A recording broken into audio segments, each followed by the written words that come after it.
I think I need to put my glasses on. And then we sat here. We sat just like this, and it took like 4 minutes for it to turn on. Wow. At that time, we were next door, and it was spinning. People gave up. Boy.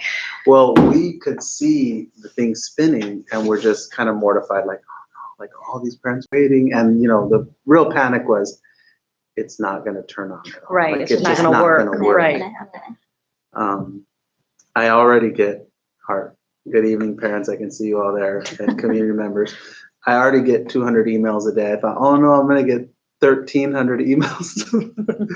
But right away it turned back on. And first of all, thank the three of you for being with me.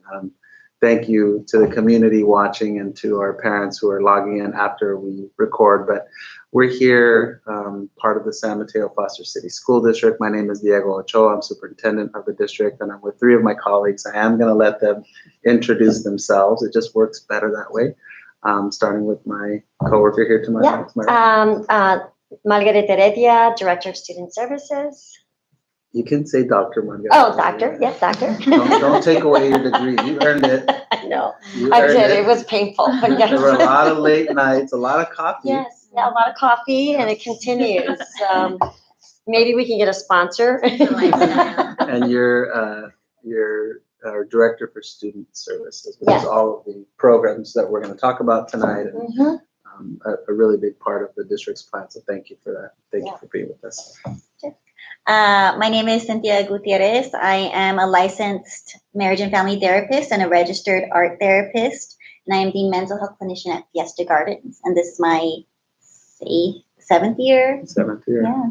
So I did my internship there and then took a year to graduate and then was welcomed back. And so the department's definitely grown. And is it a little awkward sometimes when you're around people who are married or who have significant others and you say, I'm a licensed marriage, because then people light up like, oh, I really want to, can I talk to you one-on-one after this? Yeah, I've definitely given some free, some free advice. Some free advice, just minimally. But no, it is interesting because I'm a marriage and family therapist, but I predominantly work with kids. And so it's a different type of work. So it's like I'm not working with couples as much as maybe like the students and maybe having to navigate like their parents as couples, and because oftentimes there is a separation, right? And so maybe there's some work in that, or like talking to the parents and kind of like, this is how to support the family, or like try these skills, but not necessarily full on family sessions.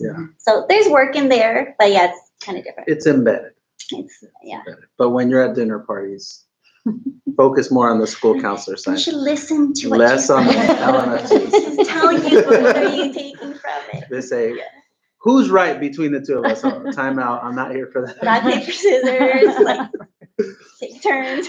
Cynthia, welcome. Thank you for being with us tonight. And I'm Sophie Gomez. I am a district social worker here. This is my first year here. I'm one of the first social workers in the district, and I'm really happy to be a part of the group and the community. Yeah, and last year I was in your place, and I should say we have Diego Perez. He's our coordinator of communications. He's off camera right now. But he and I were new here last year. Actually, you were new. I was the three. Yeah, me too. So, it's interesting to be new somewhere. None of us are new to our careers. We've worked elsewhere and have a long history. Each our own story to tell, but being new somewhere is sort of, it's an eye-opener. Yeah.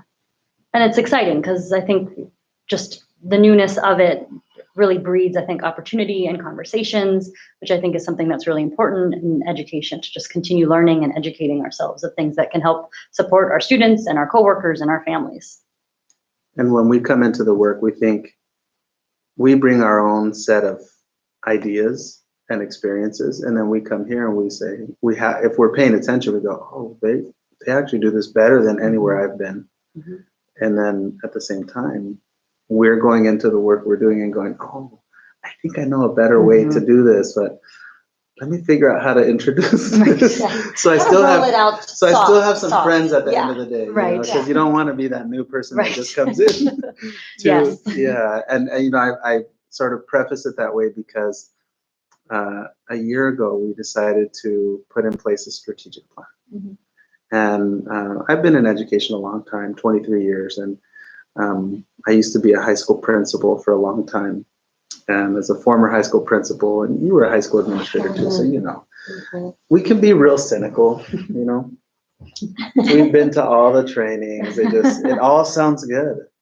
When you're in a conference room and there's Right. Danish and coffee and people are giving their power statements and their, you know, me statements, it all sounds good. Yep. Right? It's just nice. It's nice. So I always kind of hold on to that cynicism, like, what's this really going to mean for kids? So when I say strategic plan, I know what that sounds like to non-superintendents. It's like, okay, where is going to be the flashy 20-page document we're going to get that nobody pays any attention to? But when we went into it last year, we said, let's really make a strategic plan where our stakeholders are at the center of it. And we brought in 32 stakeholders that represented our teacher group, our classified group, administrators. I invited a lot of people from the community too, so we have a really strong group of people who have important roles outside the district to give us that outsider view. And then we said, when we invite people that are internal and experienced, let's pick people who have been at multiple schools and been here 20 or more years. So we actually had a lot of people with 25 years, 30 years experience on the team. And then we also included brand new people to the team. Mm-hmm. We said, no, it's not just going to be everybody who's been here 28 years and above, but it's going to be a real mix of people. And I think I'm really proud of the work that they did and what they produced. And we came out with 3 goals as a district. And the first is achievement. As a former teacher and principal and now superintendent, a huge part of our mission is for kids to learn something when they're with us, for them to take skills with them when they go somewhere. A second goal for us was equity, basically acknowledging that we weren't doing well enough for all kids and that giving children what they needed was an important step to get to that place. So we have to do some things differently to achieve equity. Okay. And then the third was wellness. So I think it's really powerful that our team landed on those 3 components. There has to be a continual conversation about learning. There absolutely has to be a focus on equity as a strategy to get to that learning. Mm-hmm. And then lastly, wellness. And we're here to kind of, in some ways, talk about all 3 of those things. Over the last month, we've been talking about campus climate, school safety, student discipline, and mental health. At a variety of meetings, we have been to Burrell, we have been to Bowditch, we have been to Abbott. We've held meetings with parents, definitely meetings with our employees, a ton of online engagement. Before this started, we were kind of running down the number of parent attendees to a variety of different meetings, and we've had some meetings with as many as 120 parents. Last night we were at Abbott Middle School. We had 55 parents, just by my rough count. I'm sure there's a more accurate number, but a lot of engagement. And it's all around these issues of mental health and student discipline and campus climate.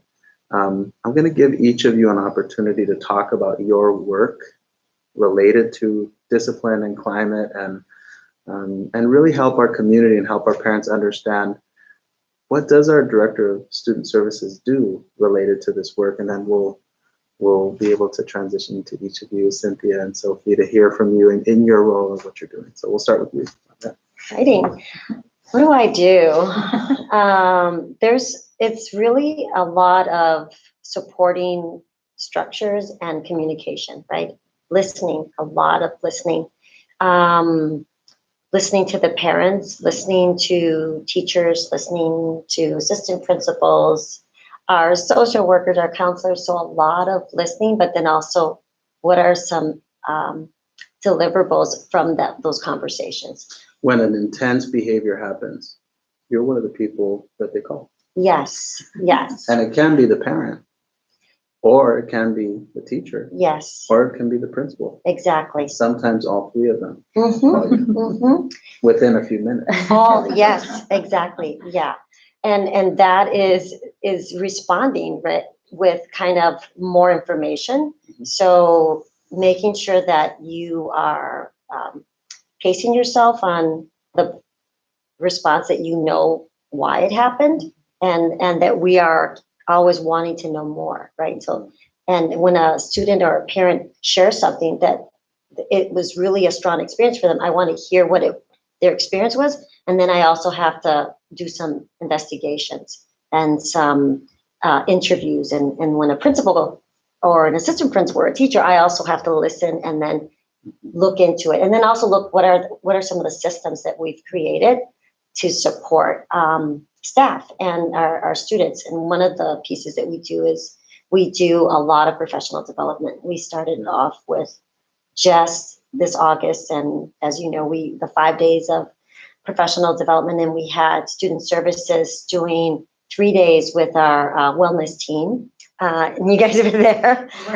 So we really, and then also with assistant principals, and we're meeting with our teams bi-weekly with assistant principals and So wellness staff. you coordinate those meetings. I coordinate, I curate, and I facilitate, and I bring in folks, and I partner. Sometimes I may have partners that are right here at the table leading some of the professional development. So we make sure that we have trainers within our groups that are also experts. And so we want to showcase the folks in our community as well. So in September, we had a non-student day.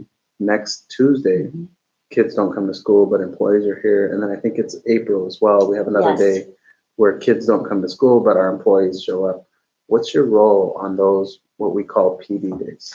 Yeah, so for example, our upcoming professional development that we're doing, I'll actually be working with our wellness team, which is a pretty big team of all of our counselors, elementary, middle school, social workers, student support, TOSAs, programs. 40 of our employees. Yeah, about 40 employees, and then we work on some of the developing. We created guaranteed services for counseling, and that was a collaborative process, like looking at the strategic plan and the wellness goals that we have. What are outcomes that we want every student in every site to have?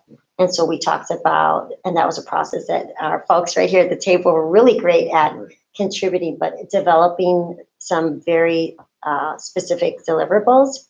We also worked on. And I think that's important to step in for a second, because we're talking about 21 schools. So that's almost like 21 different little cities. Yep. The two of you work at different sites and see kids across the district, and they really are very different from one another. So having a base of guaranteed services is important, because you don't want your school counselor doing yard duty. You don't want them managing the school parking lot from 8 a.m. until 8:45. You really want them doing the counseling work with their kids. And I think that is a way to show the entire system, all the parents, all of our other employees, this work is valued and it's important, and it needs to be prioritized. Right. I think as I think of like what do you do, right? There are a lot of crisis that may come up. It might be a student in crisis, and it could be that we have to do a threat assessment or a suicide evaluation or mandated reporting. Yeah. And principals call, and they are told to call and consult. And sometimes we have to triage and consult with our police departments, depending on the severity of the case. But we do that immediately. So it's like you can call 24/7 is the, we added, anonymous alerts, which is 24/7, right? They can report Call it. us anytime. Yeah, call anytime, and we want that connection so that we can support our families. It's interesting to hear Dr. Aurelia describe her role in the district, and it's a big role, and there's a lot for her to do, and we're really grateful for everything she does. And I think I'm definitely thinking about this, but each of the two of you are probably having a similar reaction of that is a lot, but there's also just so much more. There is so much more. And that's what part of what tonight is, to help educate our families about what it is we are doing. So I want to pivot over to you, Cynthia, to just tell us about your work. Yeah, the more.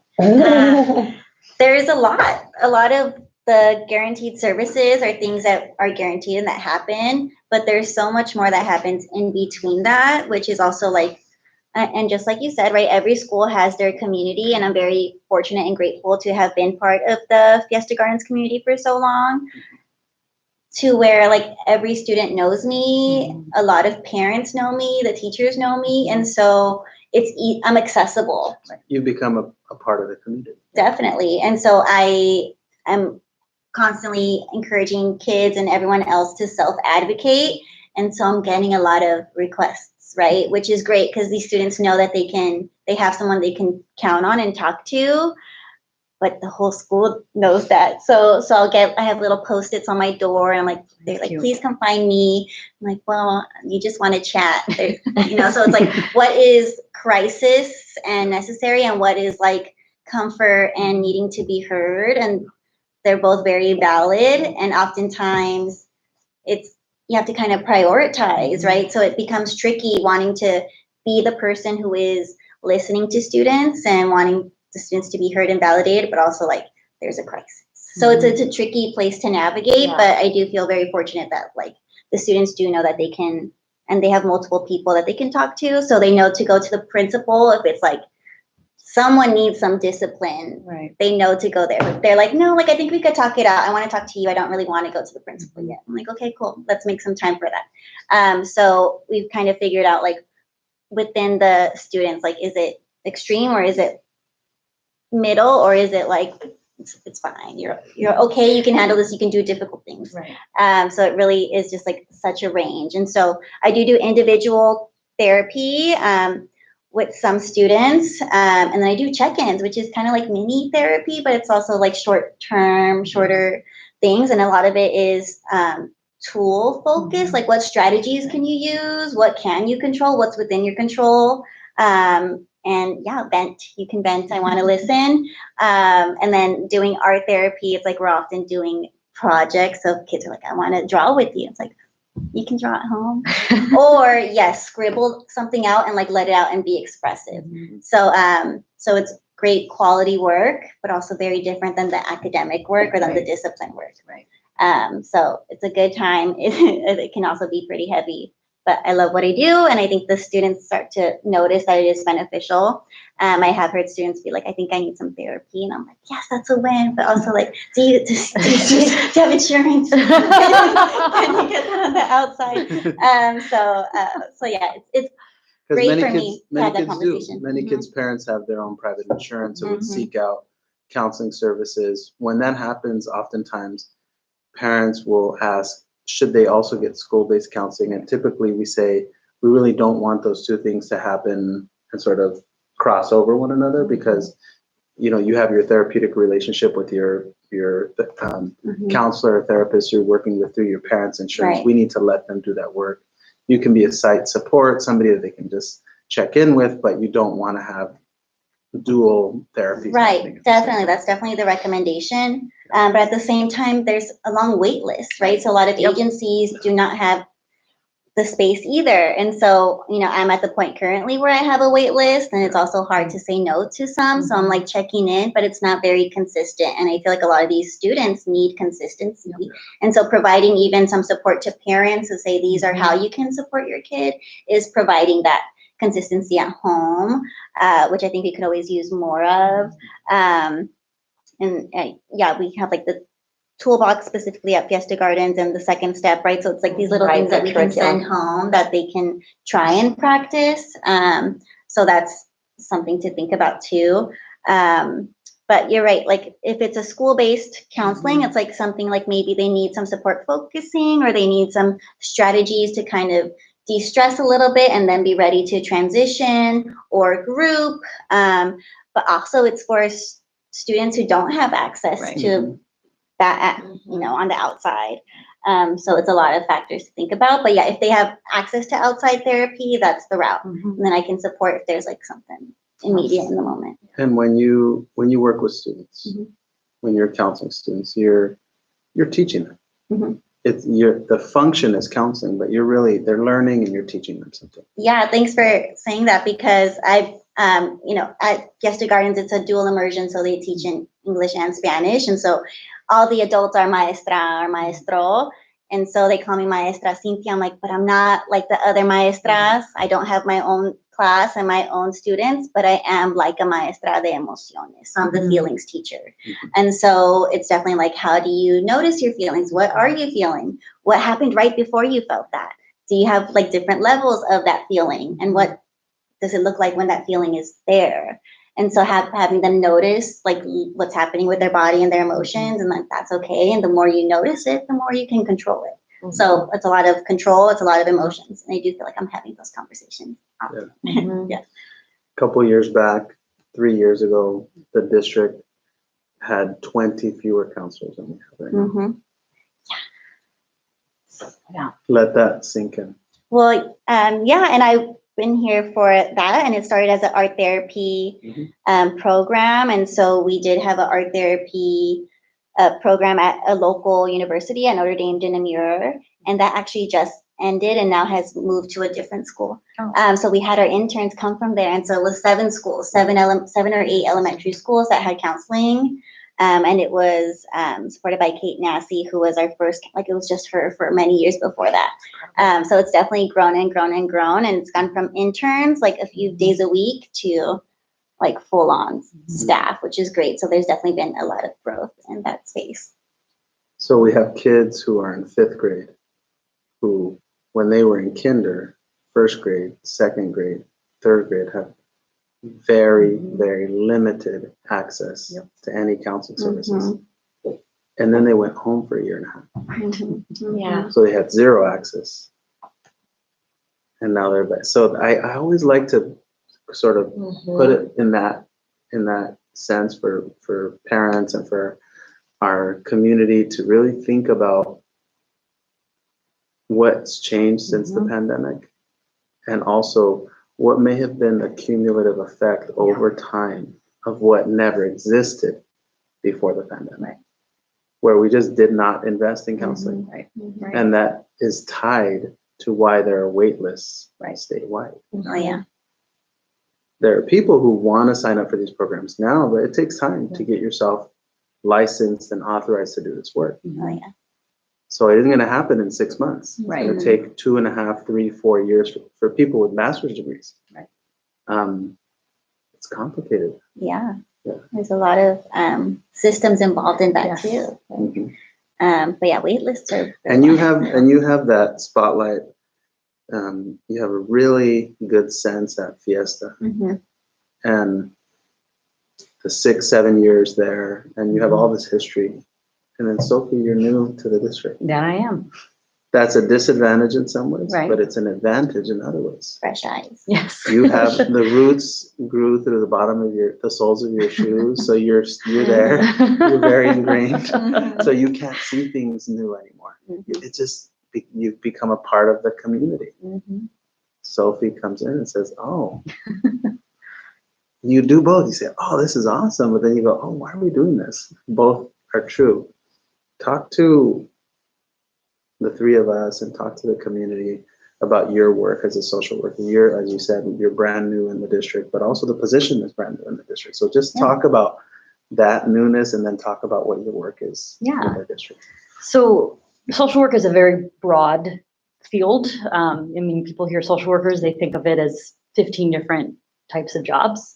But school social workers in specific, we spend time specifically learning about school systems and understanding how they work and how they function, and how a school system is a part of a community, like Cynthia was saying, right? Being a part of that community, and how a school is even a part of a bigger community, right? Your neighborhood, your city, your town, whatever it may be. So social workers inherently are really big in connecting and looking at those systems and seeing what in these systems are working, how should we continue doing that, what can we continue to lean on, and what are some of these systems that maybe aren't functioning as best as they can, and how can we kind of shore them up.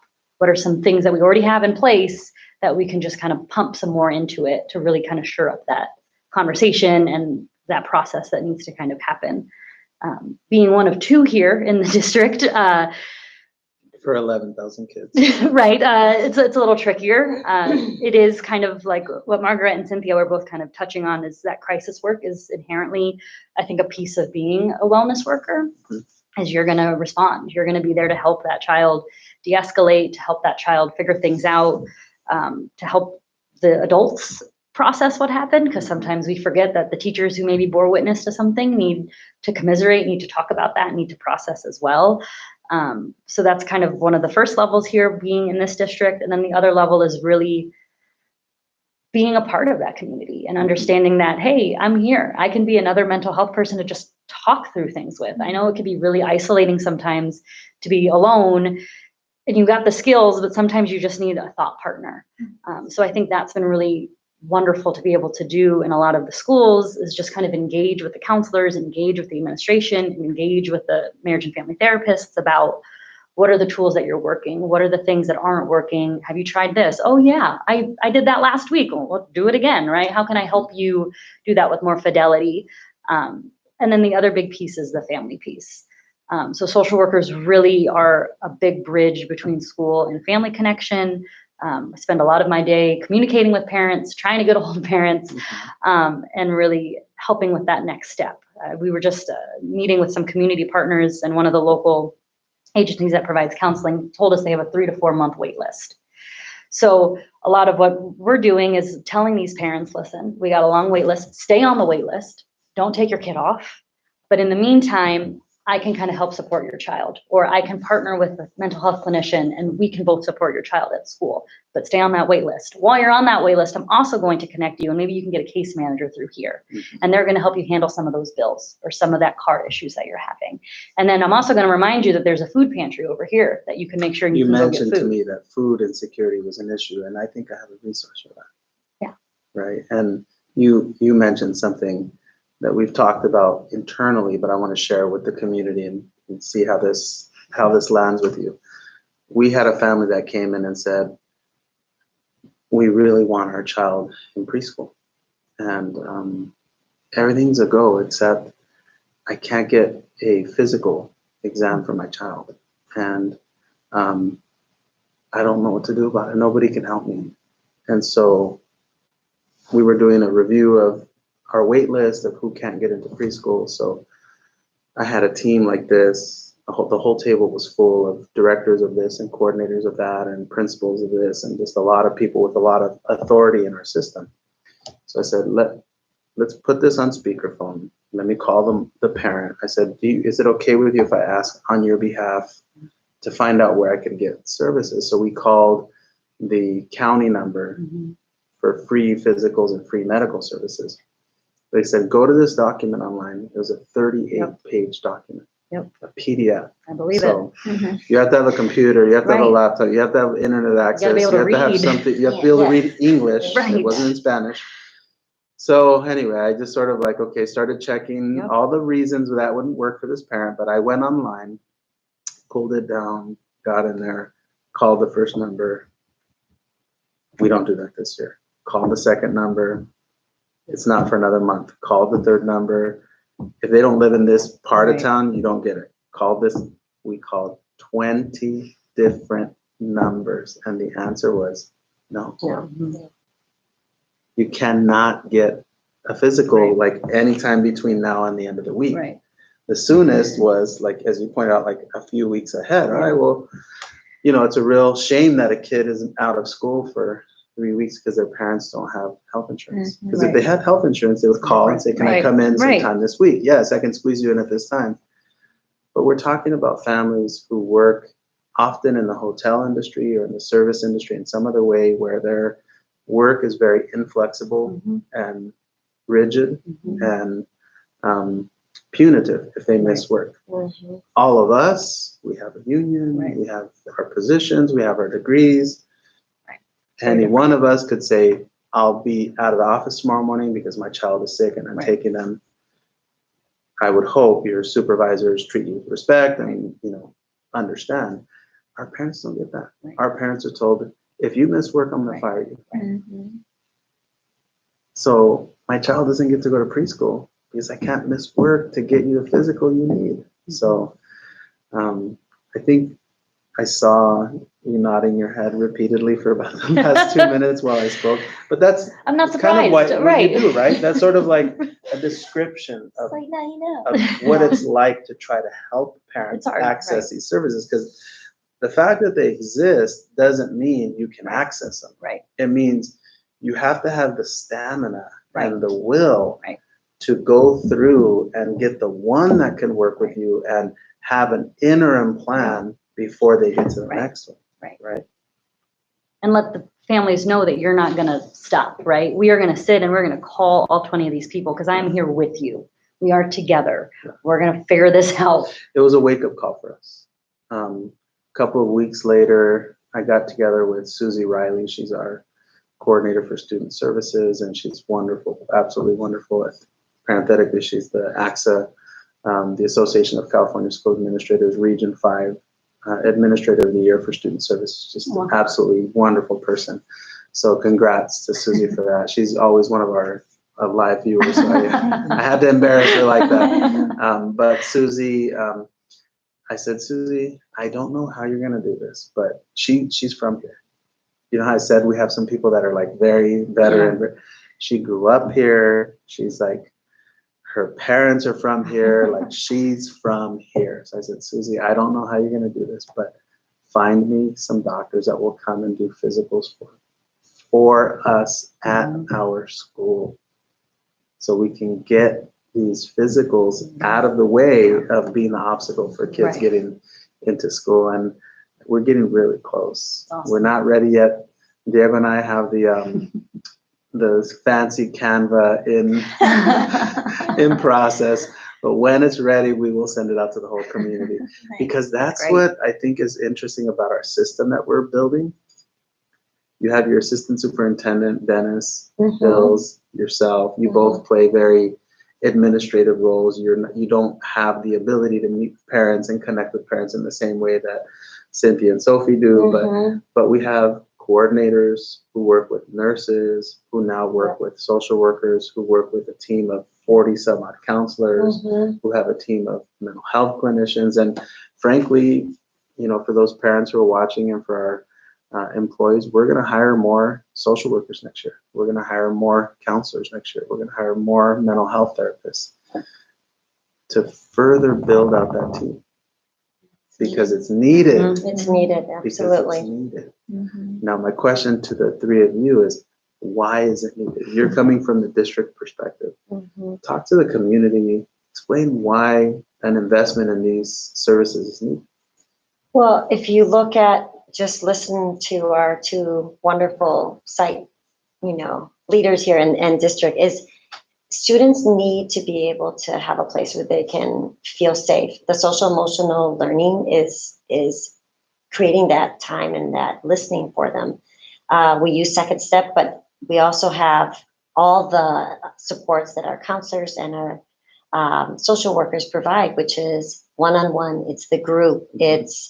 It gives students more tools. So instead of them exploding because they don't have someone who can help them navigate and talk about these are possible positive ways to handle the situation, or when you're feeling a certain way, like identifying that feeling versus punching someone, right? Yeah. Or kicking someone, or maybe saying something that is very provocative and they don't even understand how scary some of the language is, right? Yeah. So I think that reduces the discipline, and that as you talked about that 5 years ago, we're building, Right. but it means that if we don't do more now at the elementary schools, Right. what happens is that they've been building up in the middle school and high school, you see them erupt like they've had enough, right? So, and it could be little things. It could be a little poke, or it could be like, you didn't let me play ball, but A it's, perceived slight. Yep. yeah, it could be,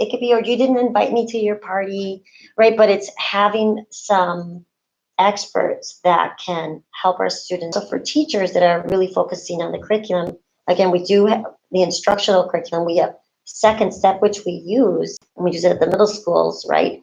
But there's more. There's not enough time. Right. So creating more time for kids to have group, kids to have one-on-one, for staff. Also, our team has talked about what are some strategies. Constructive listening was something that we did in our professional development with our wellness team, and we shared it with all of the principals, and they're like, it really worked well, and they're doing it again, and it's something it's like you got to keep practicing just because you did it this way of listening, which is very structured. They're like, we need to do more of that, and kids need an opportunity to be heard. So I think our the growth is great. Also, my position is a new position. I was here last year, and doing a lot of the work and supporting in student services, but it didn't exist. And I can tell you, we're busy. We are busy. So, and I think every district feels it. Yes.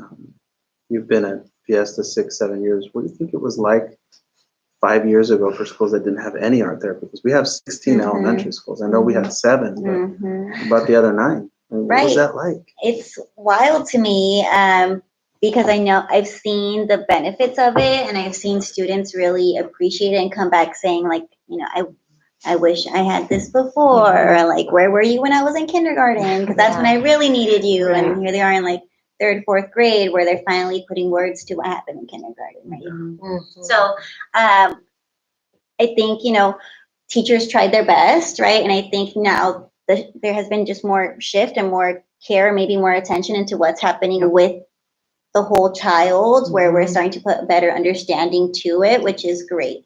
And I think knowing now, like, there's a, you know, responding to the crises, but like, what can we do to prepare or like better equip the students, right? So having a proactive versus a reactive.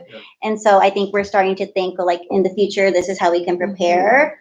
But yeah, exactly like what you said earlier, it's like we've had a lot of students who haven't had that. Right. And so there's a lot that's exploding because they just don't know what's happening, or they probably don't care because they've figured out how to be functioning, right? And so whether the functioning is not super healthy or super kind, right? It is how they've navigated, And so I think there's a lot of that. But what I would love to see in the school to have more wellness is a counselor and a mental health clinician, right? Because I feel my training is to see students individually, right? I want to hear you. I want to help you work through it. We're going to figure it out together. Versus like counseling, which can be like in the classroom, can be those lessons, which I'm happy to do, but I feel more comfortable like being able to like, we're going to figure this out. We have a treatment plan, which is not class Counselors management necessarily, Right. although the tools are there, but it's hard when there's 25 kids, right? It's just Every single kid. it's a different conversation. Definitely. But still, we care a lot about them. And so how do we figure that out, right? Because every kid wants to be heard, and there's just too many, not enough time. So, but would be great if we could make that happen. You know, when you're a teacher, you also have a goal at the end of each day and a goal at the end of each lesson to achieve XYZ. And you can sometimes do things that silence your class, or you can sometimes do things that embarrass a student. And you can sometimes do things that create a conflict that didn't need to be there. And what I think is really great about having counseling staff at all of our schools, and as we look forward into having more support staff that can, like you said, maybe a mental health clinician, but also a counselor that can respond to the needs of the school, is you're also training the other adults in the school. Right. You know, as a teacher, my training was in special education. It wasn't in school counseling. It wasn't in therapy. So I needed somebody to tell me, hey, that's not the right way to go about that. I want you to think about doing X, Y, Z. I know where you want to go, Diego. Like, I get it. You want them to all do this thing at the end of the lesson or at the end of the day, but there's another way to do that. Does that make sense? 100%. So it's about those relationships with the other adults, including your principal and your assistant principal, right? Right, and I think it comes with having conversations like this, having quality conversations where we're all listening to each other and we're hearing each other, but also, in different settings, so we can hear more voices, right? Instead of always thinking we are the expert, like we are not always the expert. And it's okay to not always be the expert, because in order to be successful and really hear all the voices, we have to really hear other voices. It brings me to Diego and I were interviewing a student that had a disciplinary reaction. And one of the things that came out though was I asked the student, like, is there an adult that you can talk to? There was a student, and it's been interesting, that student could not identify an adult. This is a middle school student. So I think that piece, that relationship, and again, and as Diego mentioned, is modeling, right, for our teachers to do that. She's going on 7 years. Mhm. So that means every fifth grader she comes in contact with is somebody who's out there on the playground on the way to school telling that fourth grader or third grader, oh, you can go talk to, oh, I know, look, come with me, I'll show you where her Right. office is. I've definitely experienced that. That's the other thing Yeah. about the Mhm. consistency is Yes. it's really hard to be new and to have a job like counselor or social worker, because you're just at the start of those relationships, creating that bond Right. that over time creates trust and creates an open avenue for kids to go and talk to you. Definitely. It's that self-advocacy piece. I also just want to share that in the past, I've had students who do feel like their little counselor peer to their friends, right? And so they're having to share, or they're having to keep things in, right? They're like, okay, I'm being trusted with this information. And so it makes me really proud when the student is like, so-and-so should talk to you. They said they don't want to. And I was like, okay, well, thanks for letting me know. Now I can keep an eye. Right. And so then I can kind of be a little bit more friendly with that student, or make sure that they are seeing me. So it's like, I'm not pushing or Right. pressuring, but I am available, right? So just like looking out for each other too is something that I've noticed also. And there's a big shift that happens in middle school. Oh, yeah. Right? You have kids who've been going to school with the same 60 or 70 kids. And then we take 60 from here, 60 from here, 60 from here, 60 from here, and here, and put them all in a place where there are already 600 kids. It's a big change. And then we tell them, you don't have a teacher anymore, you have 7 teachers. Yeah. And these noises, these bells are going to go off every 53 minutes telling you to go somewhere, and there's no more playground. And it's just a whole mindset shift that happens. And now, what are you wearing? What's your makeup? What's this? Who likes you? Who doesn't like you? Who did something on TikTok? Who didn't? Who wrote something? Who saw something? And it just, it's like you have, when you're a teacher at an elementary school, with your class, you're writing the story of your year. It's right in front of you as a teacher. You can design a story for your whole year. And you have all these kids in there with you, and they're all writing the story together.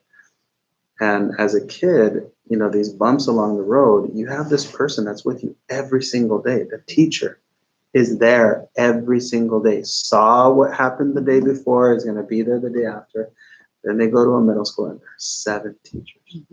Some who never talk to each other about what's going on with you. There are teachers, because of the immediacy of their classes starting and ending, who can't talk to other teachers who teach you and know what's going on in her classroom and in my classroom.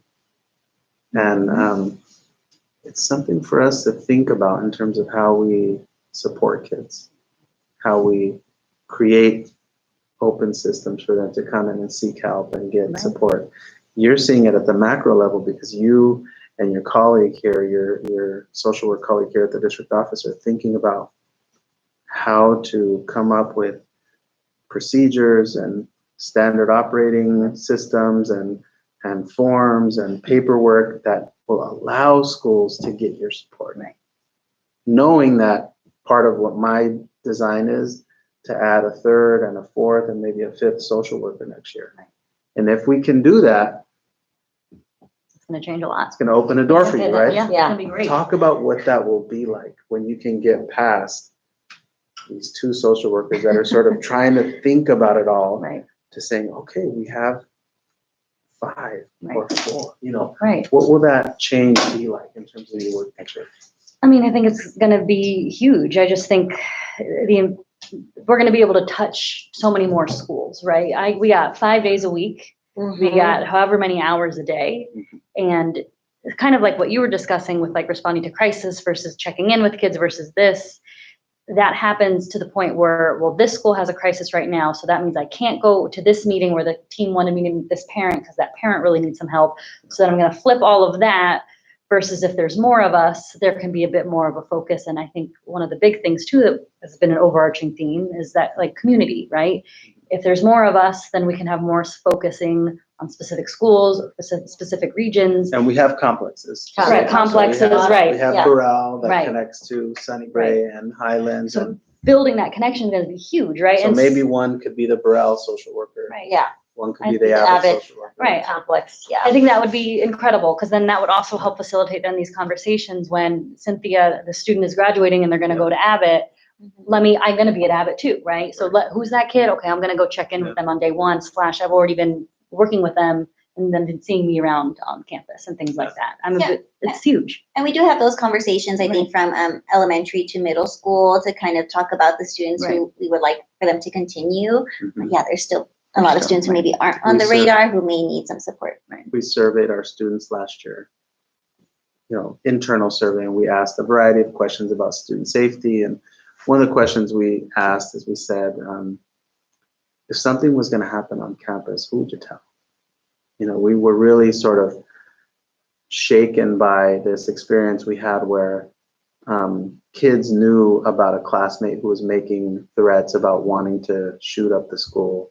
This was last year, and knew about it since August and never told us. And I'm not talking about one student, I'm talking about a lot of students. Yeah. A lot of students knew and said, I didn't think he'd do it. I didn't think anything of it, right? So we had to ask, we have to ask, who would they tell if they knew something? Right. So we asked, I tease our assistant principals and principals, but they were last on the list. They were, kids don't want to tell the people who are in the best position to keep them safe. So that's sort of like an oxymoron that we don't have time to get into, but they said my parents, 43% of the time they said my parents. Less than half of the kids. 80 some odd %, my friend. Right. Just stays with Talk about what your work is with kids and that the friend world, my friend, because the older they get, the bigger that becomes, the more pervasive that becomes. And just talk about your work with kids and how they interact with their friends and a way to sort of loop them into this wellness conversation. Yeah, I mean, I experience this often, but I think, again, my conversations with students, again, coming from a therapy lens, is what we talk about. I'm going to keep confidential and I'm going to respect your privacy unless you're in danger or someone's in danger, unless you're getting hurt or someone will get hurt, unless you're going to hurt yourself, right? And so oftentimes when we do have conversations about this, or my friend made a comment like this, I'm like, well, that makes me concerned, because I care, right? So it's the language piece, because the kids do not want to get in trouble. They do not want to have difficult conversations. So if they're having a difficult conversation with one safe person, is very different than now my parents have to be there. Now the principal has to be there. Don't tell the principal, please. I'm so embarrassed, right? Or it's not a big deal. It's like, well, I still care about you, and that's why it has to be a conversation. And so I think that's probably another piece why students are like, I'd rather talk to you than talk to principal, even though they know she's great and she's trustworthy. It's that piece, or sometimes I have to ask permission. Can I tell her? I really want her to know. And if they say no, then kind of like, okay, can we give it time? Can I encourage you to tell your parent? Can I, so kind of providing a place of trust. Working through the student level. Right. And so, but yeah, with the friends, it's like, they know now. They know it's gonna get out, and so they kind of try to be like, well, it's not a big deal. It's like, okay, well, when you're ready to tell me, if you want to tell me, like, I want to support you. Like, this is to make things easier, not to make it worse. Right. Yeah. And I think the fear is it'll be worse. Right. Sophie, when you work with students this year, you're sort of there at the most crisis, at the highest level of crisis, because there are so few of you right now that we've set the bar really high for when you get involved, because you couldn't do it otherwise. Next year, with more services, with more providers, that bar will come down a little bit. What are you most looking forward to next year in terms of being, like, let's say you were at Burrell. Right. Well, what would you kind of most be looking forward to in terms of your work? Well, I think it's even what you were touching on is doing things that are more proactive and preventative, right? So what are the things that we can do before the kid gets into this routine and habit of not completing work or solving problems by getting into a fight, right? I'm a firm believer in not that practice makes perfect, but practice makes permanent. So the more we practice these behaviors, the more we practice this strategy of my friend got mad at me, so I'm going to not talk to them ever again, the more that's going to be ingrained. And that's only going to... He's not my friend anymore. Right. Boundaries is what I talk about. Healthy relationships are With so kids. hard right now. Boundaries. And that's a huge... I also have found, I think, a lot of need for going back to basics of really feeling identification. A lot of kids don't know feelings beyond happy, sad, or mad. They don't know anxious. They don't know overwhelmed. They don't know elated, right? These words that are so important to us, a lot of adults sometimes. So I think the opportunity to be more focused at certain schools would allow for more opportunities for some preventative work and some proactive strategies for not only the schools, but the teachers and the families as well. A lot of kids see going to the principal as a big stigma. Right. Parents will tell them, you better not end up in the principal's office. Right. Practice made permanent for me. I lived in the principal's office as a student. I think I saw it. I think I saw it as just one more adult. One more adult that's going to give me a lot of attention. When I'm in there, no one else is in there. I like this. And then I thought, hey, I like this job. This seems cushy. This seems really cushy. I'm gonna do this in the future. Middle school, eighth grade I'm graduation. sort of, Didn't go. Jokingly, but there are kids who actually Right. just need attention. We worked with a student this year who had a major disciplinary issue. Just something that you just said, oh no, why did you do this? And we asked the student, why did you do this? He said, I wanted attention. Right. Kids are pretty I self-aware. just wanted somebody to pay attention to me. We thought, oh man, we gotta have a conversation about how to get different kind of attention. Yeah, and one thing I want to make note, and something that I had conversations with, I think, during like a care team meeting, but a lot of students, which we may have previously said, like they're attention seeking, I think we've come to figure out it's connection seeking. Like they want to be your buddy. They want, and then by doing that, you're not paying attention to them. They're mad, so they're going to do something. Right. Can you write that down? Dale, can you put notes on that? Because I think, great. I've been kind of, Connection seeking. I've been seeking some, Just look at me. Like, let's smile together. right. Like, Have a wow, moment. That's you the- gave me a sticker. Can you That's sit the with me? identity. Sit with me. Yeah, Even that's if the smile at me. identity of their story, and I think that we've done some big professional development with all of our staff, including our classified on implicit bias, and really that's come down to how do we see our students? Yeah. How do we see what's the bias? And sometimes thinking that someone is, like trying to get attention, flipping it is trying to make a connection, right? So that's powerful. Where are you all from? I teased you last night. We were at a big meeting at Abbott, and she was wearing a green sweatshirt Go Packers. and a yellow, what's that called? It was a mustard vest. cut, yeah. A mustard colored Yeah, vest. I know. Yes, it was a mustard vest, and you're from Wisconsin. So Puerto Rico Well, Puerto and Rico, Wisconsin, yes. So educated in Wisconsin, Green Bay Packers, go Packers. But I teased her about that last night. And I was like, you're wearing Packers colors. And they did have a big loss just the other day. So Hey, don't, yeah. But I have been in the wanna- Bay Area now, almost 18 years, and I still say, but they Packers did have are a big still. loss on TV. So I'm just Yeah, pointing and out Milwaukee Bucks the too. obvious, Okay. everybody saw it. Yeah, I know, but All I can say is we're special, like, you know, Millions. we're very saw it. special. I read all about it. They're the only team that is like privately owned by the people. Talk about community. Yeah. It's a community team. That's why this is so great. That is why I love student services. Puerto Rico, Wisconsin, and how about you? I'm from LA, Okay, what part? South Central LA. Belgium? I'm from a little My town family's called from San Linwood. Fernando, that's why I asked. Okay. Yeah, I'm more like in there. So go Dodgers. But I've been in the Bay for The best about like team 8 money years. can buy. The best team. Yeah. The stadium is great. The vibe is great. It's such a different vibe. But I loved a Giant Stadium too. Yeah. Accessible. Yeah, Just right there you off go. the train. And then how about you, Sophie? I've lived in a lot of different places, but I've lived the most in San Francisco. So Okay. I'm a California native. Yeah. We had a big training today for all the principals, and I was in the meeting, and we had this activity where they asked us to say where we were from and how it made us feel to think about that place. And there was this activity where it said, "Oh, have you traveled, or do you have family living somewhere else?" And I have family that lives in Mexico, and a lot of people in the chat wrote like different countries that they were from, and that they had family members who currently live. So it was like very interesting places: Morocco, Yeah. Finland, Oh, cool. yeah, I mean, really diverse. France, Russia, all kinds of different places. So it was kind of awesome to see that diversity in our group. When I saw Mexico, I felt something. I felt like, oh man, like a twinge in my heart, you know. And I told the group, as a kid, I used to live in Tijuana.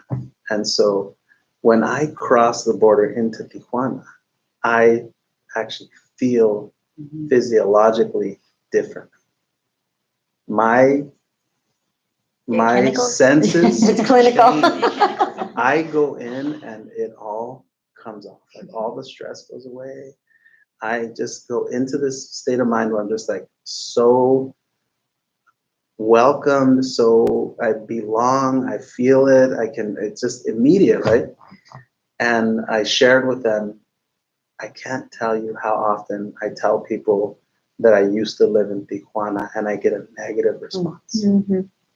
I get a judgmental response.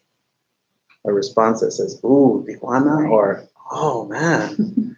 Like, and some people are really bad about it, like really like critical, really, you know, so it kind of hurts, you know, it's sort of, and I used that in the meeting earlier today to talk about what this next piece we're going to talk about, which is how do we do this work in a place where you have kids who are from Russia.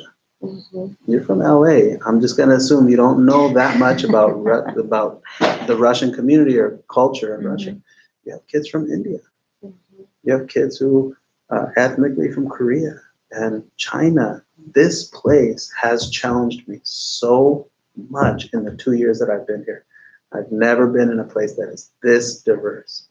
Like big chunks of kids from Brazil, from Korea, from Japan, from India, China, Mexico. I went to dinner a couple months in as a superintendent. I had dinner with Latinx parents from North Central San Mateo. I took them to dinner just like this. And so I said, I want you to all tell me where you're from. Yo soy de Mexico, mi familia viene de Michoacán. And I went around the table. And it was one after another: Costa Rica, Peru, El Salvador, Guatemala. No one else was from Mexico. And I couldn't believe it. I had worked all my career in Latinx dominant communities, but almost all of them were from Mexico. Some from El Salvador and a few from Guatemala, but never Peru and Chile and Ecuador. And I thought, I don't know what their background is like.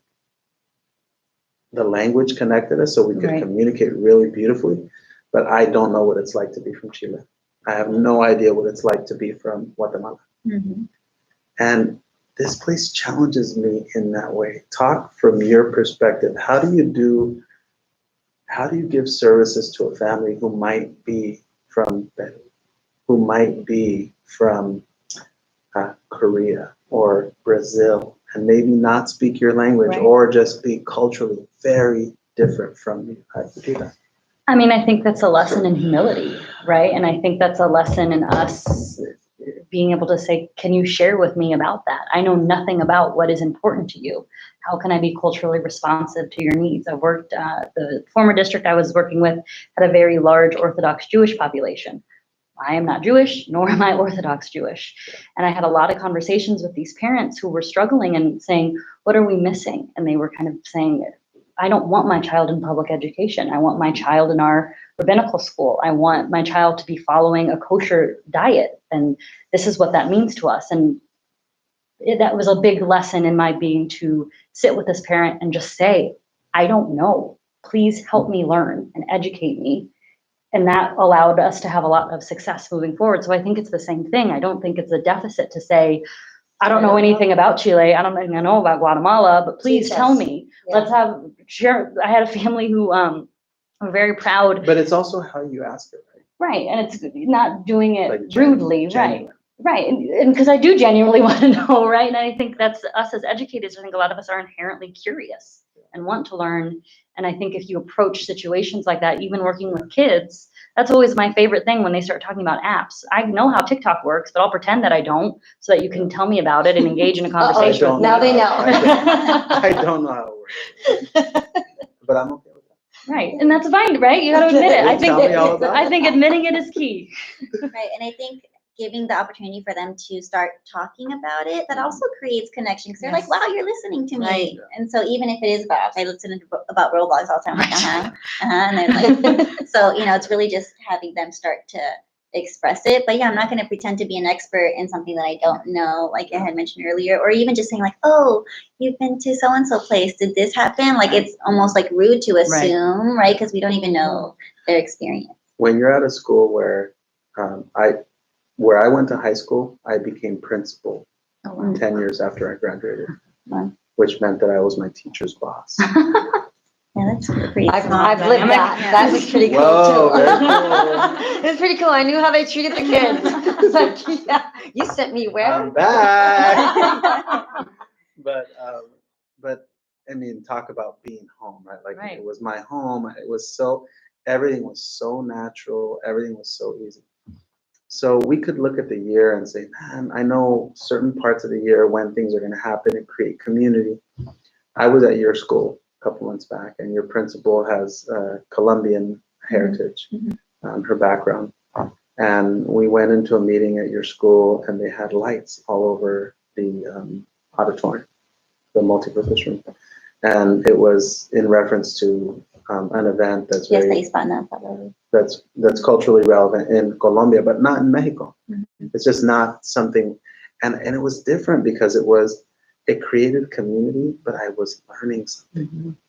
And that's the opportunity I think that we have in a place like San Mateo-Foster City that is so diverse. But we have to make time for that to happen. It doesn't happen if we don't have that genuine humility, respect, and curiosity to say, let's really deepen this conversation. Yeah. And I think part of what's really exciting for me as a superintendent to see leaders in this district, BIPOC leaders such as yourselves, committed to the work and wanting to give you all the resources and the support to do the work. As the superintendent, having my own humility to know that I need to ask what else is ahead of us and how to get to that place, and know that the three of you and your very talented colleagues have a lot of great ideas on how to get there. And I think we are going to get there. Tonight was another step in that direction. I do have to ask a question before we finish. You have a Seattle sticker. My son just moved to Seattle, so I just have to ask. Yeah, I did a trip. I also have a Échale Ganas and Don't Be Self-Conscious. You're going to show it off. Look. But so I, last October break, because our breaks are great. That's when we take vacation. But my friend and I did a driving trip from here to Portland, and then from Portland to Seattle. Oh, cool. And so it was really nice, kind of similar weather to what we're having now, like it's just rainy and gloomy, but really sweet. We did the Chihuly Glass Museum, which was really nice. and the Space Needle, and so it's nice to just get some Heights like, Place. and- yeah, Heights Place is Yeah. My son is 7 blocks from there, Oh, so wow. we're That's a really good spot. excited. Yeah, That's fun. he's having a really good time. So. Yeah, that's is he in college? He is a college student. Yeah, Nice. he was at San Diego State University, but he moved over to the University of Washington. He's there Oh. now in Seattle. Yeah, it's hip. It's very hip, right? Yeah. But also beautiful. It's Yeah. beautiful up there. Yeah, It's it's really really nice. pretty. It has a little bit of a San Francisco vibe, I think. Yeah. A little bit. I think so too. And you know, just ending on this topic, which is just, you know, who we are as people. We're in a people profession. You know, we're not just on a computer all day staring at numbers go up and down. We're working with people. I'm deeply grateful for the work that the 3 of you are doing. I know that our parents are just really going to get a huge benefit from being able to log into this and see this and learn about the programs we're doing. There's much more to do. I hope you all join us tomorrow at our student discipline study session that we're having with the board. It's at 5:30 p.m. Here at the district office, but you can also just log in online and participate live there. But many, many more meetings like this ahead of us. I'm going to somehow corral the 3 of you back into the podcast room so we can record a podcast soon. And just thank you all for being with me tonight. Yeah, Thank thanks you. for taking Yes, us. thank you. Bye, everyone.